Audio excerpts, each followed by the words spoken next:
In this video, we'll take a look at what the spread is in Forex. When you trade Forex, there will be certain terms that you come across time and time again. Without a doubt, one of the most common ones will be the spread. And the spread is just simply the difference between what you can sell or buy a currency. And sometimes it'll be the ask. They'll label it the ask and the bid.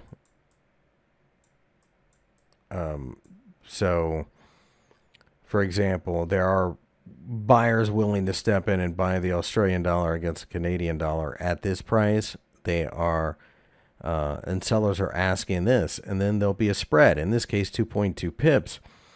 Now that spread is very important. That's what you pay. So when let's just say you come in and buy it, well, you can sell it at this price underneath here, which is 2.2 pips away. So you start out the trade 2.2 in the hole.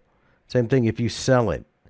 In order to flatten your position, to get out of your position, if you sell it, you have to buy it back. Well, you're down 2.2 pips.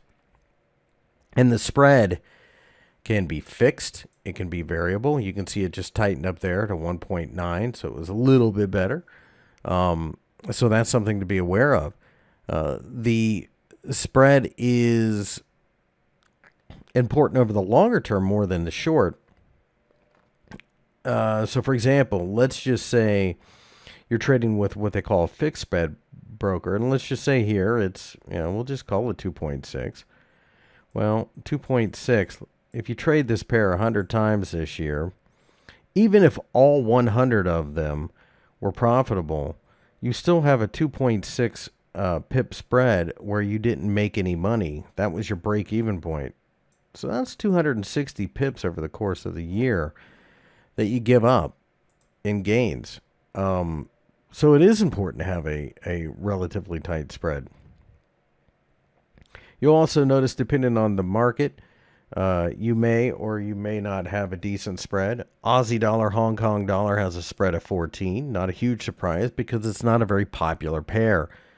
Euro Czech Corona, 591.2. This is also being recorded during the Asian session, and this is what is known as a variable spread. So it changes depending on where buyers and sellers are willing to step in. That will tighten during the European session. So here's the euro dollar. It's at 1.7. During the euro trading session and the New York trading session, that will be tighter. It'll be closer to 0.9. It just comes down to where the buyers and sellers are willing to step in. So,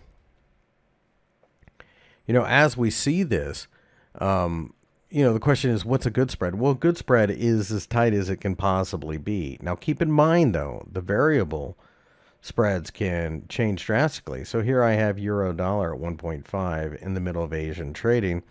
But let's say it's non-farm payroll coming out in the United States, one of the most volatile announcements out there. Well, this spread could suddenly be 10.5 pips, meaning you need to gain 10.5 pips just to get to break even.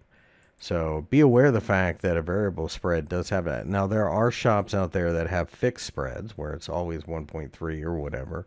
And that is one way you can get around it. But most of them are going away from that because most of the time you're better off as the trader and the broker, quite frankly, to have variable spreads.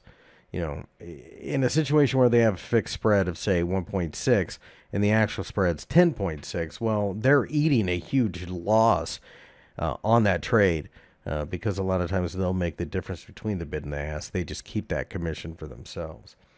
The spread's crucial to pay attention to. It's not the be-all, end-all of everything, but it clearly is a cost of doing business, and that, in and of itself is something worth paying attention to.